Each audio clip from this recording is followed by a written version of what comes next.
When we celebrate the life and teachings of any great ones in any tradition, we rekindle in our souls the spiritual essence of what that great one said and how that great one demonstrated in their life.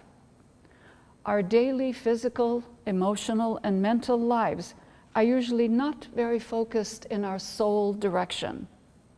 Not usually, because our daily life is busy trying to go through life.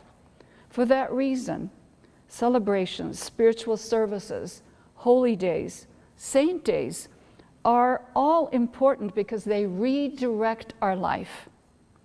They redirect our life to the immortality in us, the true essence in us.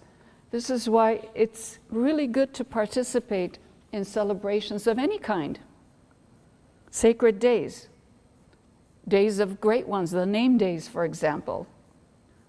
What these celebrations do, this is so interesting, and I'd like you to take this idea and meditate on it for the next week or so.